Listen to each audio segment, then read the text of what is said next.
future officers, welcome to Success Squad IAS Academy. இந்த வீடியோவில் பார்த்தீங்க அப்படின்னா நம்ம மேக்ஸ் சீரீஸ்னுடைய கண்டினியூஷன் பார்க்க போகிறோம். ஸோ இதுக்கு முன்னாடி வந்துட்டு நம்ம ரேஷியோ ப்ரொபோஷனில் 4 பார்ட்ஸாக வந்துட்டு வீடியோ போட்டிருந்தோம். அந்த சாப்டர் பார்க்காதவங்க அந்த வீடியோ பார்த்துக்கோங்க. இது வந்துட்டு நம்ம 2வது சாப்டர் பார்க்க போகிறோம். ஸோ பெர்சன்டேஜ் சதவீதம் ரிலேட்டடாக நம்ம பார்க்க போகிறோம்.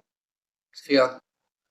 முன்னாடி சொன்ன மாதிரி ரேஷியோ ப்ரொபோஷன் அப்புறம் அந்த பர்சன்டேஜ் இதெல்லாம் வந்து பார்த்திங்க அப்படின்னா மற்ற சாப்டர்ஸில் கொண்டு போய் நம்ம அப்ளை பண்ணுற மாதிரி இருக்கும். ஸோ அதனால் நம்ம ஃபஸ்ட்டு இதை பற்றி நம்ம தெரிஞ்சுக்கணும். சரியா? ஸோ இந்த பெர்சன்டேஜ் டாப்பிக்கை வந்துட்டு நான் வந்து ஒரு 16 டைப்ஸாக வந்து நான் பிரிச்சிருக்கிறேன்.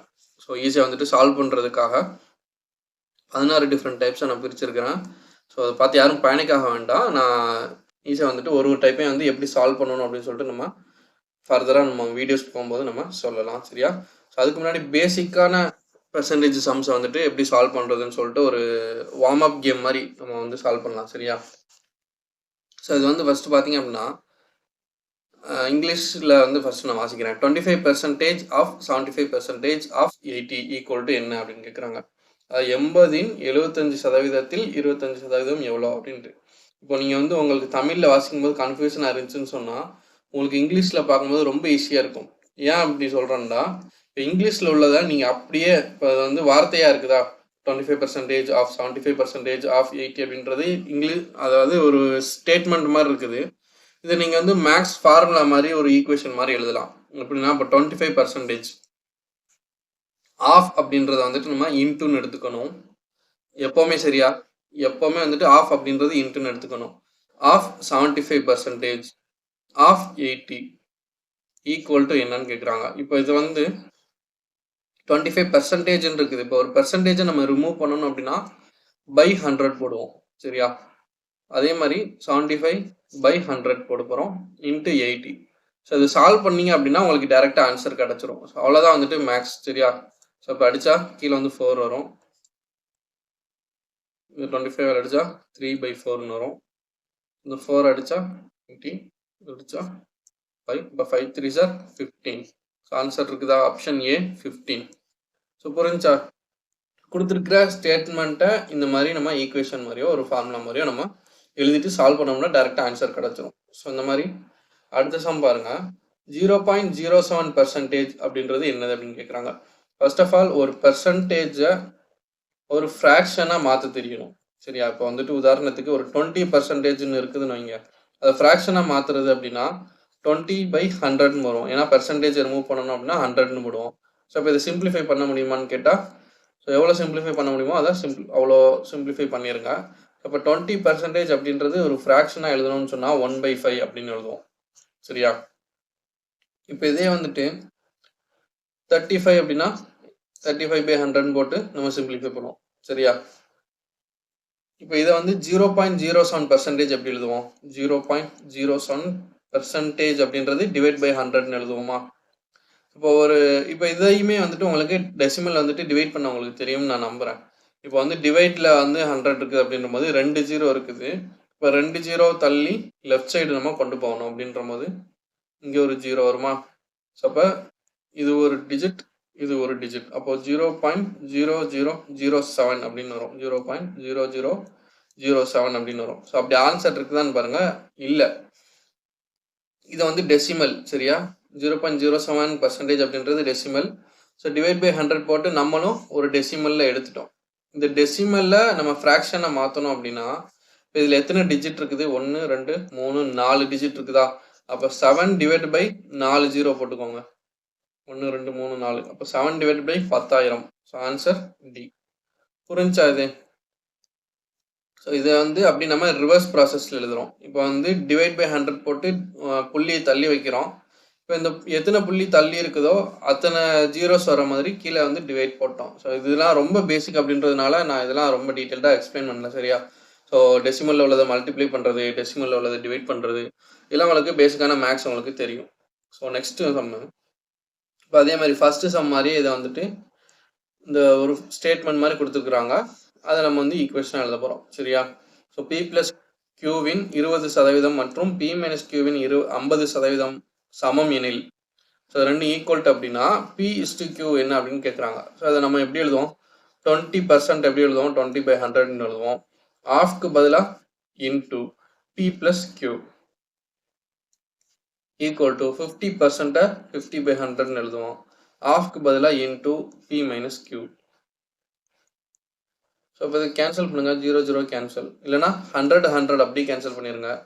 இந்த ஜீரோவும் இந்த ஜீரோவும் கேன்சல் பண்ணிட்டீங்க அப்படின்னா 2 into P plus Qன்னு வரும், equal to 5 into P minus Q அப்படின்னு வரும்.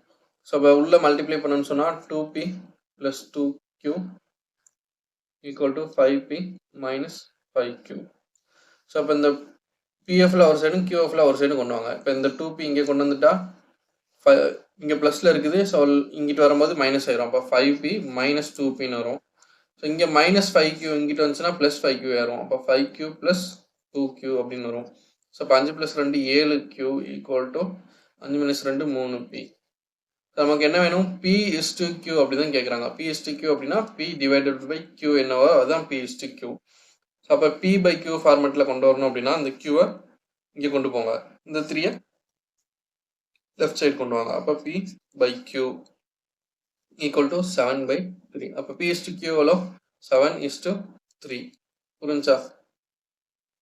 ஸோ இதுல இருந்து பேசிக்காக என்ன தெரிஞ்சுக்கிறோம், என்ன கற்றுக்குறோம் அப்படின்னா, கொடுத்துருக்கிறத அந்த ஸ்டேட்மெண்ட் பேஸ்டு அந்த வாக்கியமாக கொடுத்துருக்கிறத வந்துட்டு நம்ம ஒரு ஃபார்முலா மாதிரி ஈக்குவேட் பண்ணுற மாதிரி நம்ம எழுதிட்டோம்னு சொன்னால் ஈஸியாக நம்ம சால்வ் பண்ணிடலாம். ஸோ இப்போ இது பாருங்க, ஒரு எண்ணின் 40% 40 கழித்தால் 40 கிடைக்கும் எனில் அந்த எண் டேஷ் ஆகும். ஸோ ஒரு நம்பர் இருக்குது, அந்த நம்பர்ல இருந்து 40 வந்து சப்ராக்ட் பண்றாங்க. அப்போ x minus 40 from 40% of A number. சரியா? ஸோ ஒரு நம்பர்ல இருந்து கழிக்கல, ஒரு நம்பர் இருக்குது, எக்ஸ்ன்னு நம்பர் இருக்குது, அதனுடைய 40%ன்னு என்ன சொல்லுவீங்க? 40% ஆஃப் எக்ஸ்ன்னு சொல்லுவீங்களா? ஆஃப்னா இன்ட்டுன்னு சொல்லுவீங்களா? புரியுதுல? ஒரு நம்பர் எக்ஸ் 40% ஆஃப் எக்ஸ் அப்படின்னா 40% இன்ட்டு எக்ஸ், அதுல இருந்து 40 கழிச்சோம்னு சொன்னா நமக்கு என்ன கிடைக்குது? 40 கிடைக்குது. ஸோ அப்போ 40% ஆஃப் எக்ஸ் அப்படின்றது 40/100 இன்ட்டு எக்ஸ்ன்னு எழுதுவீங்க. மைனஸ் 40 வந்துட்டு அங்கிட்டு கொண்டு போயிடுவோமா? ஸோ அங்கிட்டு கொண்டு போனால் ப்ளஸ் 40 வரும். அப்போ 40 40 80ன்னு கிடைக்கும். அப்போ இந்த 0 0 கேன்சல் பண்ணிடுங்க. 4 2s are 8ன்னு வரும். இப்போ எக்ஸ் ஈக்குவல் டு 200ன்னு கிடைக்குமா? அவ்வளோதான் ஆன்சர். அதெல்லாம் உங்களுக்கு சால்வ் பண்ணுறதுக்கு எவ்வளோ செகண்ட்ஸ் எடுத்துக்கும்? ஒரு 30 செகண்ட்ஸ் எடுத்துக்குமா அதிகபட்சம். ஸோ கொடுத்துருக்கிறத வாசித்து அண்டர்ஸ்டாண்ட் பண்ணிக்கிறோம், அதை அந்த மாதிரி ஈக்குவேஷனாக எழுதுகிறோம், அடித்தோம்னாக்கோ நமக்கு ஆன்சர் டைரெக்டாக கிடச்சிடும். அதே மாதிரி இதை சால்வ் பண்ணுங்கள். 25% ஆஃப் ஏ அப்படின்றது என்ன எழுதுவீங்க? 25/100 into A equal to 40/100 into B. So எவ்வளோ குயிக்காக எழுத முடியும் அப்படின்னு சொல்லிட்டு நான் எழுதி காமிக்கிறேன். சரியா? ஸோ அடித்தா 4 0 0 12 அடித்தா 2/5ன்னு வரும். இந்த 5 வந்து இங்கே கொண்டு போனால் 5a ஈக்குவல் டு இந்த 4 இங்கே கொண்டு வந்தால் 4 2s are 8b. ஸோ இங்கே என்ன கேட்குறாங்க அப்படின்னா, what percentage of A is B? A அப்படின்றது பியின் எத்தனை சதவீதம் அப்படின்னு கேட்குறாங்க. சரியா? ஸோ கொடுத்துருக்கிற வாக்கியத்தை நான் வாசித்து இந்த மாதிரி எழுதிட்டேன்.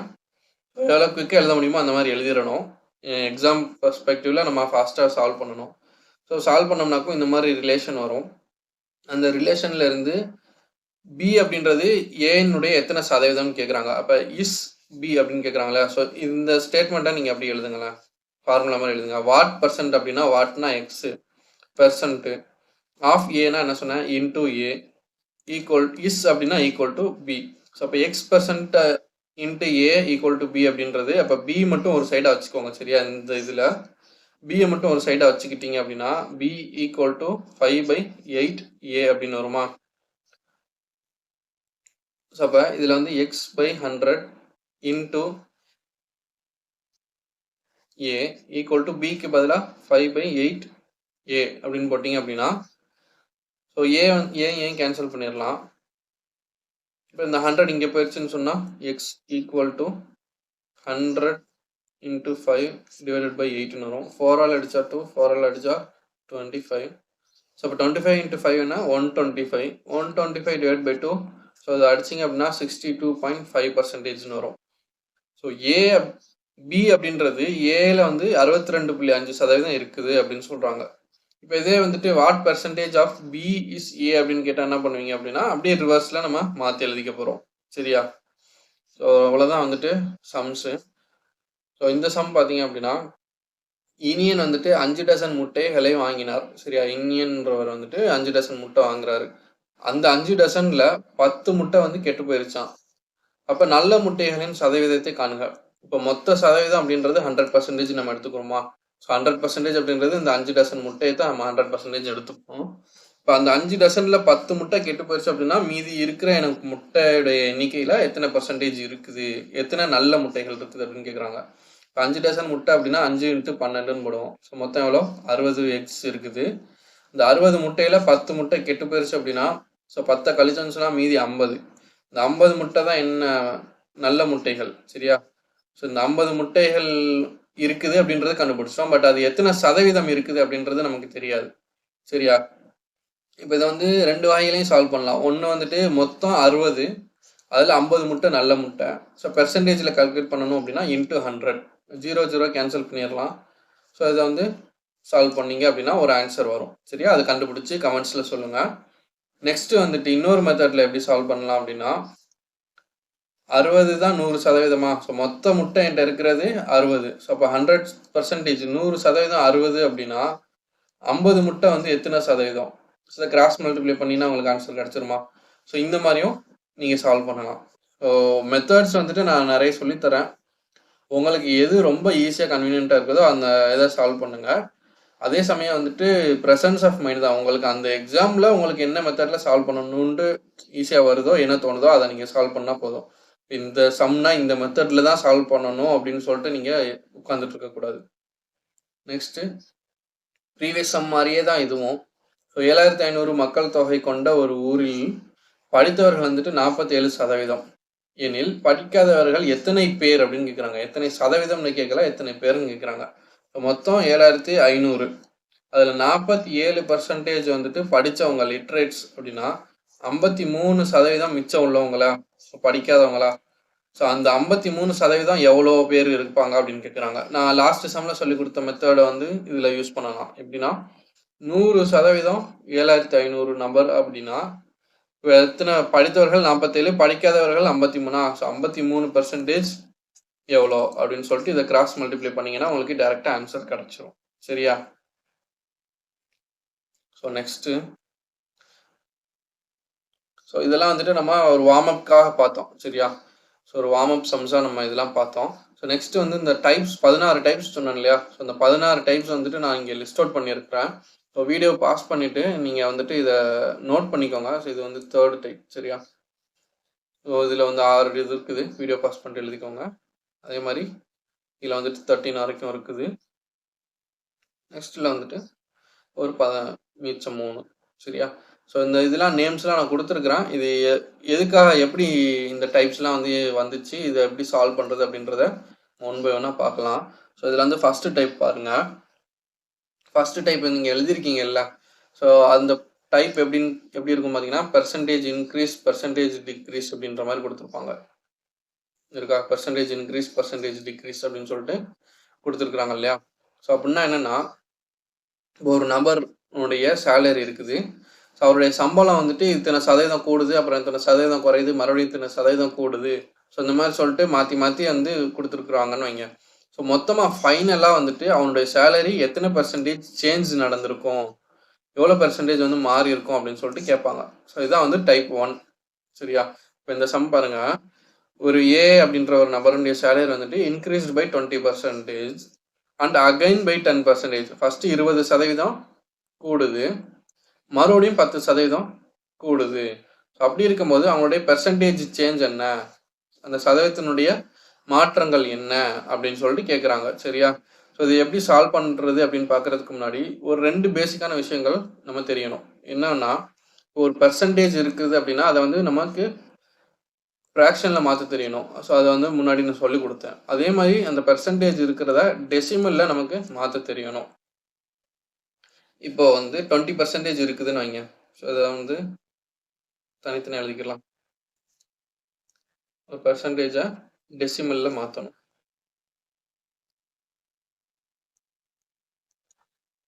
இப்போ 20% இருக்குது. இப்போ அதை ஃப்ராக்ஷனில் மாற்றணும் அப்படின்னா எப்படி எழுதணும்? 20/100ன்னு போடுவோம். ஸோ இதை வந்து சிம்பிளிஃபை பண்ணுவோம் 1/5 அப்படின்னு. ஸோ இதான் வந்து ஃப்ராக்ஷனில் மாற்றுறது. இப்போ அதே டெசிமலில் மாற்றுறது அப்படின்னா 20/100ன்னு இருக்குது. ஸோ 20/100ன்னு இருக்குது. இப்போ டெசிமல்லேருந்தா என்ன பண்ணுவீங்க? இப்போ டிவைட் பை 100 2 ஜீரோ இருக்குதா? அப்போ 2 டிஜிட் தள்ளி புள்ளி வைக்கணும்னு சொல்லுவீங்களா? ஸோ அப்போ 0.2 அப்படின்னு சொல்லிட்டு தள்ளி புள்ளி வைப்பீங்க. ஸோ இதான் வந்துட்டு பர்சன்டேஜை ஃப்ராக்ஷனுக்கு மாற்றுறதும் பர்சன்டேஜை டெசிமலுக்கு மாற்றுறதுக்கான பேசிக்ஸ். சரி, இப்போ வந்துட்டு இந்த இன்க்ரீஸ்டு டிக்ரீஸ்டு அதை வந்து எப்படி எழுதணும் அப்படின்னா, இப்போ நமக்கு வந்து பேஸ் வேல்யூ அப்படின்றது 100%. ஸோ இதான் வந்து முழுமையான அளவு அப்படின்னு சொல்லுவோம். இப்போ இன்க்ரீஸ்டு அப்படின்னா இந்த முழுமையான அந்த 100%ல இருந்து 20% எனக்கு வந்து இன்க்ரீஸ் ஆயிருக்குதுன்னு அர்த்தம். அது மாதிரி டிக்ரீஸ்டு அப்படின்னா இங்கிருந்து ஒரு 20% டிக்ரீஸ் ஆயிருக்குதுன்னு அர்த்தம். ஸோ அப்போ இன்க்ரீஸ்டுன்னு இருக்கிறத எப்படி எழுதுவீங்க அப்படின்னா 100 + 20 அப்படின்னு எழுதணும். 100 + 20 அப்படின்னா எவ்வளோ? 120% அப்படின்னு எழுதணும். இப்போ இங்கே இன்க்ரீஸ்டு பை 20% அப்படின்றத நம்ம என்ன எழுதணும் அப்படின்னா 120% அப்படின்னு எழுதணும். சரி, அப்போ 120% வந்துட்டு ஃப்ராக்ஷனாக எழுதணும் அப்படின்னா அப்படி எப்படி எழுதுவீங்க? 120/100ன்னு போட்டு இதை சிம்பிளிஃபை பண்ணுவீங்க. டெசிமலில் எழுதணும் அப்படின்னா 120/100 ரெண்டு ஜீரோ இருக்குது. அப்போ 2 டிஜிட் தள்ளி புள்ளி வைக்கணும் அப்படின்னா 1 2 அப்போ 1.2 அப்படின்னு எழுதுவீங்களா? ஸோ எனக்கு வந்துட்டு இந்த டெசிமலில் உள்ள வேல்யூ தான் எனக்கு வேணும். சரியா? ஃப்ராக்ஷன் வந்துட்டு தெரிஞ்சுக்கிறதுக்காக நெக்ஸ்ட் போக போக இந்த மாடல்ஸ் யூஸ் பண்ணி நம்ம பண்ணுவோம். இந்த மாடலில் வந்துட்டு எனக்கு கொடுத்துருக்கிற பெர்சன்டேஜ் அந்த இன்க்ரீஸ்டா டிக்ரீஸ்டான்னு ஃபஸ்ட்டு பார்த்துட்டு அது எப்படி எழுதணும்னு கண்டுபிடிச்சிட்டு அதை எழுதிட்டு நமக்கு டெசிமலில் எழுத தெரியணும். சரியா? ஒருவேளை இப்போ 25% டிக்ரீஸ் ஆயிருக்குது அப்படின்னா எப்படி எழுதணும்னா 100 - 25ன்னு எழுதணும். சரியா? 100 - 25ன்னு எழுதணும். அப்போ எப்படி எழுதுவோம்? 75%ன்னு எழுதுவோமா? ஸோ அப்போ 75/100ன்னு வரும். அப்போ டெசிமலில் எழுதணும் அப்படின்னா 0.75ன்னு எழுதணுமா? ஸோ இன்க்ரீஸ்டு பை 20ன்னு இருந்துச்சு, நம்ம 120%ன்னு போட்டோம். ஸோ அதை வந்து டெசிமலில் எழுதணும் அப்படின்னா 120/100 = 1.2 அப்படின்னு போட்டோம். இப்போ இதே டிக்ரீஸ்டுன்னு வரும்போது 25% டிக்ரீஸ்டு அப்படின்னா 100 - 25 அதை வந்து 75%ன்னு போடுவோம். 75/100 அப்படின்னா 0.75ன்னு போடுவோம். சரியா? இதே வந்துட்டு ஒரு 30% இன்க்ரீஸ்டுன்னு வைங்க. சரியா? 30% இன்க்ரீஸ் அப்படின்னா என்ன போடுவீங்க? 130%. ஸோ அப்போ டெசிமலில் எழுதணும் அப்படின்னா 130/100 = என்ன போடுவீங்க? 1.3. அது மாதிரி 45 அப்படின்னா 1.45. ஸோ இதுலேருந்து கன்க்ளூஷன் என்ன அப்படின்னா, இப்போ நீங்கள் எத்தனை பர்சன்டேஜ் இன்க்ரீஸ் ஆனாலும் சரி அதை நம்ம என்ன பண்ணணும் அப்படின்னா எத்தனை பர்சன்டேஜ் இன்க்ரீஸ் ஆகிருக்குதோ அத்தனை. ஏன் அப்படின்னா 1 அப்படின்றது நமக்கு 100 முழு வேல்யூ. ஸோ அதுலேருந்து 30% கூடி இருக்குது, 20% கூடி இருக்குது அப்படின்ற போது நம்ம 1.3 1.4 1.9 அப்படின்னு சொல்லிட்டு எத்தனை சதவீதம் கூடி இருக்குதோ அதை வந்து பாயிண்ட்டுக்கு அப்புறம் அப்படியே டேரெக்டாக எழுதிட வேண்டியது. ஸோ இதான் வந்து இன்க்ரீஸ்டை எப்படி எழுதணும் அப்படின்றதுக்கான மெத்தட். இப்போ இதே டிக்ரீஸ்டை வந்துட்டு இப்போ 25% டிக்ரீஸ்டுன்னு இருக்குது, அதை நம்ம டேரெக்டாக 0.25ன்னு போட்டக்கூடாது. என்ன போடணும்னா 100லேருந்து 25 கழிச்சா எவ்வளோ வரும்? மீதி 75 வரும். ஸோ அதை வந்து 0.75 0.75 வந்து 15% குறையுது அப்படின்னா 100ல் 15 போச்சுன்னா மிச்சம் 85ன்னு வரும். ஸோ அதை எப்படி எழுதுவோம்? 0.85ன்னு எழுதணும். ஸோ இந்த 0.1 பாயிண்ட்டுக்கான உங்களுக்கு மீனிங் தெரியும்ல? 0.1 பாயிண்ட் அப்படின்னா 1 அப்படின்றது எனக்கு பேஸ் வேல்யூ, அதாவது 100% தான் நான் 1ன்னு எழுதிக்கிறேன். இங்கே டெசிமலில் மாற்றினதுனால சொல்கிறேன். சரியா? ஸோ 100% அப்படின்னா 1ன்னு எடுத்துக்கிறேன். இப்போ இன்க்ரீஸ்டுன்னு போகும்போது எனக்கு எப்படி ஆகும்? 1.1 1.2 1.3 அப்படின்னு சொல்லிட்டு ஸோ இன்க்ரீஸில் போய்கிட்டே இருக்கும். இப்போ இதை டிக்ரீஸ்டு அப்படின்னா என்ன பண்ணுவோம்? 1லேருந்து கம்மியாகிட்டே வரும். ஸோ அப்போ 1ல் கம்மி அப்படின்னா 0.99லேருந்தே ஆரம்பிக்கலாம். ஸோ 0. எத்தனை டிக்ரீஸோ அதை வந்து 100லேருந்து கழிச்சு இந்த மாதிரி இப்போ 85னா அதாவது 15% குறையுது அப்படின்னா 100ல் 15 போச்சுன்னா மீதி 85 இருக்கும். அப்போ 0.85 இந்த மாதிரி எழுதணும். ஸோ புரிஞ்சா? இது எப்படி இன்க்ரீஸ்டு எப்படி எழுதுறது, டிக்ரீஸ்டு எப்படி எழுதுறதுன்னு புரிஞ்சா? இது ஏன் இவ்வளோ நேரம் எக்ஸ்பிளைன் பண்ணுறேன்னா இதை வச்சு தான் நம்ம வந்து டைப் 3 சம்ஸு சால்வ் பண்ண போகிறோம். ஸோ இது வந்து ரொம்ப ரொம்ப முக்கியம். இதை வந்து கொஞ்சம் நோட் பண்ணிக்கோங்க. புரியலன்னா கூட திரும்ப ரீவைண்ட் பண்ணி கூட நீங்கள் வந்து பாருங்கள். சரியா? இப்போ இதில் வந்து என்ன போட்டுருக்காங்க? இன்க்ரீஸ்ட் பை 20% அப்படின்னா நம்ம டேரெக்டாக 1.2ன்னு போட்டுறணும். சம் சால்வ் பண்ணும்போது நம்ம குயிக்காக சால்வ் பண்ணணுன்றதுக்காக இன்க்ரீஸ்னா 120/100 2 டிஜிட் தள்ளி புள்ளி வைக்கணும் அப்படின்னா 1.2 அப்படின்ட்டு உங்களுக்கு புரியறதுக்காக சொன்னேன். சரியா? அதே மாதிரி மறுபடியும் அகைன் பை 10% அப்படின்னா 1.1. சரியா? 100 + 10 வந்து 110 டிவைட் பை 100னா 2 டிஜிட் தள்ளி புள்ளி வைப்போம். அப்போ 1.1ன்னு வரும். சரியா? அப்போ இது எழுதியாச்சு. இதை என்ன பண்ணணும் அப்படின்னா ஒன்றுமே இல்லை, மல்டிப்ளை பண்ணுங்க, முடிஞ்சு. ஸோ ரெண்டையும் மல்டிப்ளை பண்ணி என்ன ஆன்சர் வருதோ அதுதான் நமக்கு வந்துட்டு பெர்சன்டேஜ் சேஞ்சுக்கான ஆன்சர். இப்போ இது ரெண்டையும் எப்படி மல்டிப்ளை பண்ணுவீங்க அப்படின்னா 12, 11 இது ரெண்டையும் இப்போ டெசிமலில் இருக்கிறத நார்மலாக உங்களுக்கு மல்டிப்ளை பண்ண தெரியும்ல. ஸோ அப்போ 12 × 11 எவ்வளோனா 132 வரும். இப்போ இங்கே ஒரு டிஜிட் தள்ளி புள்ளி இருக்குது, இங்கே ஒரு டிஜிட் தள்ளி புள்ளி இருக்குதுன்ற போது நம்ம 2 டிஜிட் தள்ளி புள்ளி வைக்க போகிறோம். அப்போ 1.32 அப்படின்னு வரும். சரி, அப்போ 1.32 அப்படின்னு வரும்போது இப்போ 1 அப்படின்றது எனக்கு பேஸ். அப்போ அதுலேருந்து இன்க்ரீஸ் ஆகிட்டே போனால் தான் 1 பாயிண்ட்டுன்னு போடுவோம். ஸோ இப்போ 1 பாயிண்ட்டுக்கு மேலே இங்கே 32 அப்படின்னு இருக்குது அப்படின்ற போது நமக்கு எத்தனை பெர்சன்டேஜ் சேஞ்சுன்னு சொல்லணும்? 32% இன்க்ரீஸ் ஆகிருக்குது அப்படின்னு சொல்லணும். ஏன்னா 1 பாயிண்ட்டுன்னு வந்துருச்சு, அப்போ கண்டிப்பாக இன்க்ரீஸ் ஆகிருக்குது. எத்தனை பெர்சன்டேஜ் அப்படின்னா இங்கே பாயிண்ட்டுக்கு அப்புறம் என்ன டிஜிட் இருக்குதோ அதை அப்படியே எழுதிட வேண்டியது. இன்க்ரீஸ்க்கு மட்டும் ஈஸியாக நீங்கள் எழுதிடலாம். இப்போ அடுத்த சம்மு இதை நீங்கள் சால்வ் பண்ணுங்கள். இப்போ இன்க்ரீஸ்டு பை 20%னா என்ன பண்ணுவீங்க? 1.2ன்னு போடுவீங்க. டிக்ரீஸ்டு பை 30னா என்ன பண்ணணும்? 100 - 30 எவ்வளோ? 70. அப்போது 0.7ன்னு போடணும். சரியா? அப்போ இது ரெண்டையும் மல்டிப்ளை பண்ணிங்க அப்படின்னா 12 × 7 அப்படின்னு போடணும். இப்போ 7 2s are 14, 7 1s are 7 + 1 8. இப்போ 84 வருது. எத்தனை டிஜிட் தள்ளி புள்ளி வைக்கணும்? 1 2. அப்போ 0.84 அப்படின்னு வரும். இப்போ இது வந்து எனக்கு இன்க்ரீஸா டிக்ரீஸான்னு கேட்டால் இங்கே பாருங்கள் 0 பாயிண்ட் அப்படின்னு வந்திருக்குது. ஸோ அப்போ 1 விட எனக்கு கம்மியாக இருக்குதுன்ற போது அப்போ இது கண்டிப்பாக டிக்ரீஸ் ஆகிருக்குது. எத்தனை பெர்சன்டேஜ் டிக்ரீஸ் ஆகிருக்குது? இப்போ இதை வந்து 84 இருக்குதா, 84% டிக்ரீஸ் ஆகிருக்குதுன்ட்டு சொல்லக்கூடாது. சரியா? அது தப்பு. அப்போ என்ன பண்ணணும்? 100லேருந்து 84 கழிச்சா என்ன ஆகும்? மீதி 16ஆ? ஸோ அப்போ 16% எனக்கு டிக்ரீஸ் ஆகிருக்குது. ஏன்னா இங்கே தான் 100 இருக்கும். 100லேருந்து 16 கழிச்சா தான் எனக்கு வந்துட்டு 84 அப்படின்னு வரும். புரியுதா? 100லேருந்து 16 கழிச்சா தான் 84ன்னு வரும். ஸோ அதுதான் நம்ம வந்து 1 போட்டிருக்கிறோம், 0.84ன்னு போட்டிருக்கிறோம். ஸோ 1லேருந்து 0.16 கழிச்சா நமக்கு வந்துட்டு 8.84 கிடைக்கும் அப்படின்றத டெசிமலில் நான் எழுதியிருக்கிறேன். மல்டிப்ளை பண்ணுறதுக்கு நமக்கு ஈஸியாக இருக்குமே அப்படின்றதுக்காக நான் டெசிமலில் எல்லா சமயம் சால்வ் பண்ண சொல்கிறேன். ஸோ அதே மாதிரி இதை சால்வ் பண்ணுங்கள். இன்க்ரீஸ்டு டிக்ரீஸ்டுன்னு இருக்குது, அதை ரெண்டையும் போட்டு மல்டிப்ளை பண்ணுங்கள். ஸோ மல்டிப்ளை பண்ணி போட்டு வர்ற ஆன்சரை எவ்வளோ பெர்சன்டேஜ் சேஞ்ச், இன்க்ரீஸ் ஆகுதா டிக்ரீஸ் ஆகுதா அப்படின்னு பாருங்கள். ஸோ அது வந்து ஃபஸ்ட்டு கொஸ்டினுக்கான ஆன்சர். அதே பி கொஸ்டின் வந்து பார்த்தீங்க அப்படின்னா ஏனுடைய அந்த சேலரி வந்துட்டு 1000 ரூபான்னு சொல்லிட்டாங்க. ஸோ அப்போ இப்போ எவ்வளோ சேலரி இருக்கும் அப்படின்னு கேட்குறாங்க. அப்போ உங்களுக்கு ஒரு நம்பர் வரும்ல டெசிமல், இப்போ 0.32ன்னு வருது அப்படின்னா இன்ட்டு அந்த 1000 போட்டிங்க அப்படின்னா ஸோ ஒரு சில டிஜிட்ஸ் தள்ளி புள்ளி வருமா. ஸோ அப்போ கரண்ட்டாக இப்போ உள்ள சேலரி வந்து அவனுக்கு இவ்வளோ இருக்கும் அப்படின்ற மாதிரி சொல்லுவாங்க. சரியா? ஸோ உதாரணத்துக்கு சொல்கிறேன். ஸோ அப்போ இது ரெண்டையும் மல்டிப்ளை பண்ணுங்கள். இன்க்ரீஸ்டுனா என்ன டெசிமல் வரும், டிக்ரீஸ்டுனா என்ன டெசிமல் வரும், ரெண்டையும் மல்டிப்ளை பண்ணிங்கன்னா ஒரு ஆன்சர் வரும். ஸோ அதுதான் வந்துட்டு அதில் எத்தனை பெர்சன்டேஜ் இன்க்ரீஸ் ஆர் டிக்ரீஸ் அப்படின்றது ஃபஸ்ட்டு கொஸ்டினுக்கான ஆன்சர். ஸோ அது கூட வந்துட்டு இந்த சம்பளத்தை வந்து மல்டிப்ளை பண்ணிங்க அப்படின்னா ஒரு ஆன்சர் வரும். அதுதான் வந்து செகண்ட் கொஸ்டினுக்கான ஆன்சர். சரியா? ஸோ இதை பாருங்கள். ஒரு நகரத்தின் மக்கள் தொகை 1997ஆம் ஆண்டில் வந்துட்டு 24,000 அப்படின்னு சொல்கிறாங்க. ஆண்டுக்கு வந்துட்டு 5% வந்துட்டு மக்கள் தொகை வந்து அதிகரித்தால் 2000ஆவது ஆண்டில் வந்துட்டு ஆண்டின் இறுதியில் வந்துட்டு அந்த நகரத்தின் மக்கள் தொகை எவ்வளவு? லாஸ்ட் சம் மாதிரியே தான் இதுவும். சரியா? அதாவது 1997ல் மக்கள் தொகை வந்துட்டு 24,000. இப்போ 5% வருஷத்துக்கு கூடிக்கிட்டே வருது. அப்போ 2000ஆவது வருஷத்தில் அந்த பாப்புலேஷன் மக்கள் தொகை அப்படின்றது எவ்வளோ இருக்கும் அப்படின்னு கேட்குறாங்க. இப்போ நம்ம வந்து என்ன பண்ணுவோம்? இதை வந்து இன்க்ரீஸ்டுனா என்ன பண்ணுவோம்? 5% இன்க்ரீஸ் அப்படின்னா 100 + 5 105ன்னு வரும்.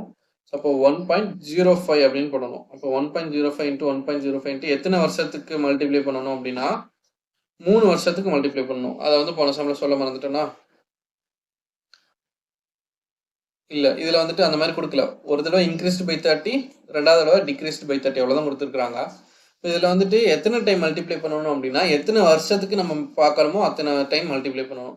இப்போ 97லேருந்து 98, 99, 2000, 1 2 3 வருஷத்துக்கு நம்ம பார்க்க போகிறோம். அப்போ இன்ட்டு 1.05. ஸோ இது 3ஐயும் மல்டிப்ளை பண்ணுங்கள். மல்டிப்ளை பண்ணிவிட்டு இன்ட்டு இந்த 24,000 மல்டிப்ளை பண்ணிங்க அப்படின்னா அதான் வந்து நமக்கான ஆன்சராக இருக்கும். சரியா? அதை வந்து சால்வ் பண்ணி ஆன்சர் சொல்லுங்கள் எவ்வளோன்னு. சேம் மெத்தட் தான். 10% இன்க்ரீஸ் ஆகுதான், வருஷம் வருஷம் 10% இன்க்ரீஸ் ஆகுதுன்னா 1.1 போடுவோம். எத்தனை வருஷத்துக்கு? 3 இயர்ஸ். அப்போ இன்ட்டு 3, அதாவது இன்ட்டு 3னா 3 தடவை 1.1 இன்ட்டு 1.1 இன்ட்டு 1.1 இன்ட்டு 3 தடவை போட போகிறோம்.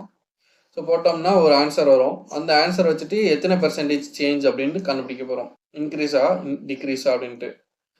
அப்போ அந்த வேல்யூவை வந்து இந்த 10,000தோட மல்டிப்ளை பண்ணோம்னு சொன்னால் நமக்கான அந்த 2வது கொஸ்டினுக்கான ஆன்சர் எவ்வளோ பாப்புலேஷன் இருக்குது அப்படின்றது நமக்கு தெரிஞ்சிடும். சரியா? அதே மாதிரி சேம் மெத்தடில் தான் இதுவும். சரியா? இது வந்து என்னென்னா ஒரு டவுனுடைய ஒரு நகரத்தினுடைய பாப்புலேஷன் வந்துட்டு 1000 இருக்குது மக்கள் தொகை. அது வந்து 20% ஒரு வருஷத்துக்கும் 20% இன்க்ரீஸ் ஆகிட்டே வருது. பட் 3வது வருஷத்தில் 50% டிக்ரீஸ் ஆகுது அப்படின்னு சொல்கிறாங்க. அப்போ ஃபஸ்ட்டு 2 வருஷம் 20% இன்க்ரீஸ் அப்படின்னா 1.2 இன்ட்டு 1.2 இன்ட்டு 3வது வருஷத்தில் 50% டிக்ரீஸ் அப்படின்னா 100 - 50 50ன்னு வரும். அப்போ 0.5. ஸோ இது 3ஐயும் மல்டிப்ளை பண்ணிங்க அப்படின்னா அந்த பெர்சன்டேஜ் சேஞ்ச் எவ்வளோ அப்படின்றது நமக்கு தெரிஞ்சிடும். இந்த 1000தோட மல்டிப்ளை பண்ணிங்க அப்படின்னா எக்ஸாக்டாக எத்தனை பாப்புலேஷன் இருக்குது, எவ்வளோ மக்கள் தொகை இருப்பாங்க அப்படின்றது நமக்கு தெரிஞ்சிடும். சரியா? நெக்ஸ்ட்டு இப்போ இது வந்துட்டு இந்த மென்சுரேஷன் ஏரியா வால்யூம் நம்ம பார்ப்போம் இல்லையா? ஸோ அந்த ஏரியா வால்யூமில் இந்த பெர்சன்டேஜை பேஸ் பண்ணி சம் கேட்பாங்க. இப்போ வந்து இங்கே பார்த்தீங்க அப்படின்னா ஒரு ரெக்டாங்குலர் கார்டன், ஒரு செவ்வக வடிவத்தில் ஒரு பூங்கா இருக்குது.